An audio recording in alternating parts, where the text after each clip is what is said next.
First, though, this is a pretty wild day downtown. We've been leading up to this for months. Well, and it's one of those things where I called it the Life is Beautiful Cube. I've kind of combined two things. We were talking about how downtown Las Vegas now is playing host to all of these great events. And right now, we're going to check in live with our Trevor Thompson, because it's really just the Life Cube project, but it is a beautiful thing that's going to happen just hours from now, right behind you. Well, it's beautiful and destructive at the same time, and I guess some of the people here think that's why it's beautiful. We're at Fremont and 9th Street, where a little bit later tonight they're going to light this beautiful piece of art on fire, so you better get down here as soon as you can, because this time tomorrow this thing isn't going to exist anymore.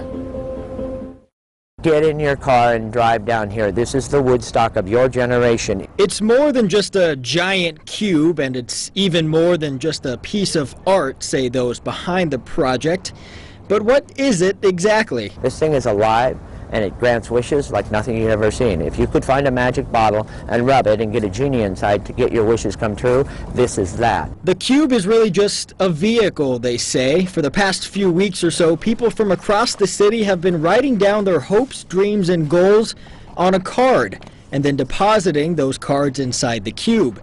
Tonight, when the cube is lit on fire, those dreams will be released and, who knows, maybe even realized. There's a huge amount of power and energy in all those dreams, wishes, ambitions, and goals going up into the universe. Though some might say it's a little bit sad seeing such a beautiful work of art destroyed, artists and volunteers say it's not about what's inside the cube, it's about the thinking that occurs outside the box. One guy told it to me like this: you could have a guy get out of a $150,000 Mercedes and walk up to a homeless man, here, look at the cube and go, isn't this cool, and have a great conversation. By the time they got done, they realized they weren't that far apart. That doesn't happen in very many places on the planet. There's no guarantee we'll ever see this kind of project again in Las Vegas.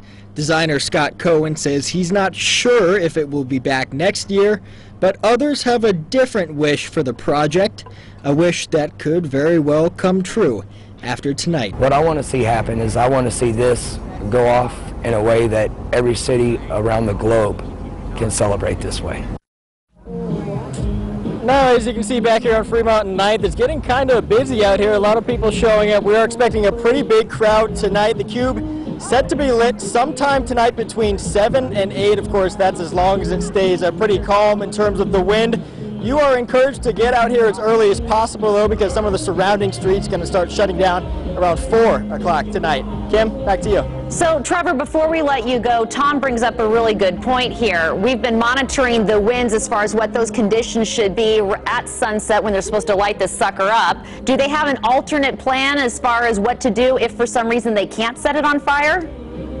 Not that I'm aware of. I know that 9 miles per hour or gusts of up to 9 miles per hour is the maximum wind that they can allow right now. I think they're giving themselves a little window. They don't have a specific time, really. They say between 7 and 8. They say it can really go anytime after dusk, though. Okay, cool. All right, well, let's hope that the forecast stays in place. Trevor, thank you for that, and have fun. I think you're a little overdressed for this. I think you need to get your Birkenstocks and, maybe a little tie-dye going, but we'll let you go change and have some fun. Trevor Thompson reporting live from downtown Las Vegas. Thank you, Trevor, very much.